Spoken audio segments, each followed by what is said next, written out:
picture this. It's a Tuesday night. You're 40 minutes into a movie and it is bad. Like genuinely, painfully bad. The plot makes no sense, the acting is wooden, and you've checked your phone 3 times already. But you don't turn it off. You sit there, all the way to the end, suffering through every remaining minute. And when it's finally over, you feel worse. Not just because the movie was terrible, but because you wasted 2 hours of your life on it. Here's the thing though, you didn't waste 2 hours. You wasted 1 hour and 20 minutes, because the first 40 minutes, those were gone the moment you watched them. No amount of sitting there was ever going to get them back. So why didn't you just leave? That's exactly what we're exploring today. What you just experienced is called the sunk cost fallacy. A sunk cost is any investment, time, money, effort, emotion that you've already spent and cannot get back. It's gone, irretrievable, done. The fallacy part is what happens next. We let those past, unrecoverable investments influence our future decisions, even when logic says we shouldn't. A rational decision, and economists love pointing this out, should only be based on what happens from this moment forward. What are the future costs? What are the future benefits? The past is irrelevant because the past cannot be changed. But we're not robots, and the human brain, as we're about to see, is remarkably bad at separating what we have already spent from what we should do next. The result? We stay in bad relationships longer than we should. We keep jobs that make us miserable. We finish meals we're not hungry for just because we paid for them.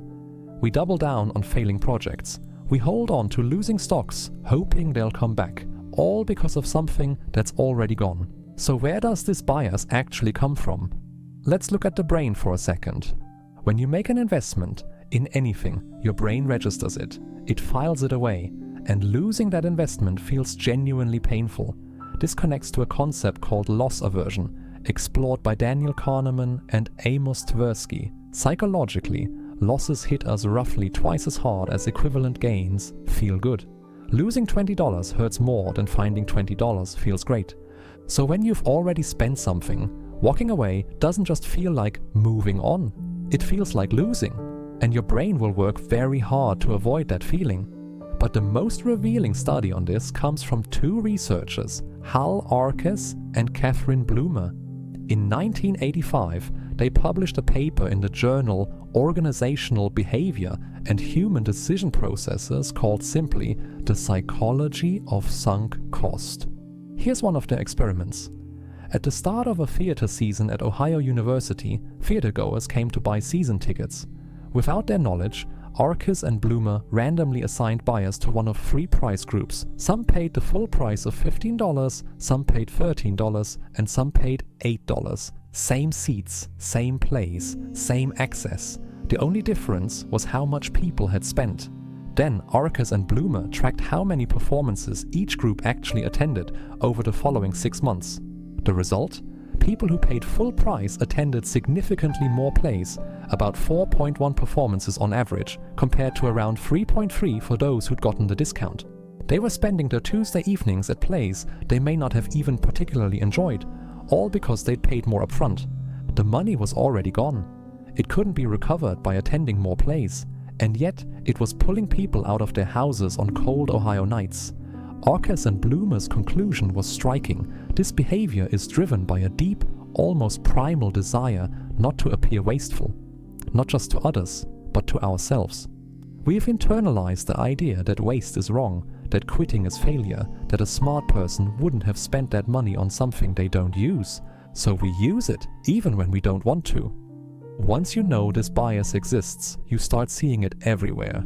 Personally, think about the last gym membership you kept paying for even after you stopped going, or a course you bought but never finished. The rational move, cancel, cut the loss, feels wrong because your brain keeps pointing at that receipt saying, but you already paid for it.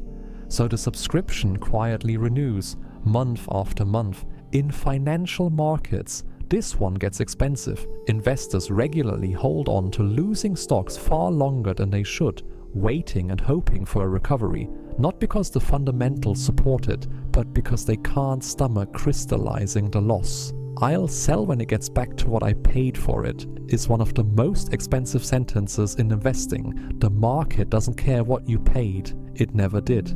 And historically, perhaps nowhere is this clearer than the Concorde. In the 1960s and 70s, Britain and France jointly invested billions into developing a supersonic passenger jet. It was a marvel of engineering. It was also, fairly early on, economically unviable. Too expensive to operate, too small to profit, too loud to fly over populated land. The engineers and economists knew it. Reports said so. And yet both governments kept funding it, for years, because they had already spent so much. To cancel felt like admitting all that investment was for nothing. The project ran until 2003. Economists now use the Concorde effect as another name for sunk cost thinking. When you've invested enough, stopping starts to feel like betrayal. And here's the uncomfortable part. It's not just corporations or governments, it's all of us. The relationship you stayed in 2 years too long, the business idea you kept pouring money into, the degree you finished even though you knew halfway through it wasn't for you. The sunk cost fallacy doesn't make us stupid, it makes us human. So if this bias is so deeply wired in, can we actually do anything about it? Yes, and here are 3 specific techniques that actually work. Technique 1, the zero-based question. Ask yourself, if I was starting fresh today, with no history, no previous investment, would I choose this?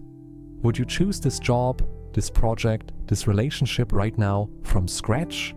If the answer is no, that's your signal. The past is not a reason, it's a trap. Technique 2, track the decision, not the investment. This one comes from behavioral economists. Instead of asking, how much have I already spent? Ask, what are the realistic outcomes from here forward?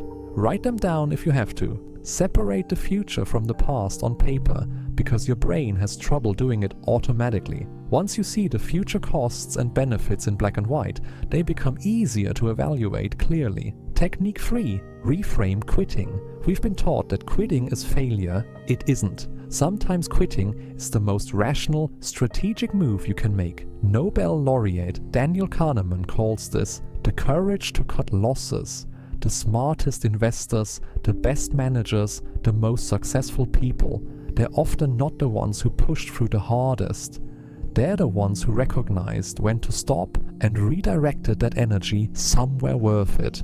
Knowing about sunk costs doesn't make the feeling go away. You'll still feel the pull, but the next time you're forcing yourself through a bad movie, a painful meeting, or a decision you made 3 years ago, you'll at least know what's happening. And knowing is the first step to actually choosing. The sunk cost fallacy is one of those biases that sounds simple once you name it, but it quietly shapes some of the biggest decisions of our lives. Jobs, relationships, money, time. The good news is, just understanding it already makes you better at catching it. If you found this useful, subscribe. There are a lot more of these coming. Each one unpacks a different quirk of the human brain. Why we trust the wrong people, why we're overconfident right after we learn something new, why crowds of people do nothing in an emergency. The next one might change how you see a decision you're facing right now. See you there.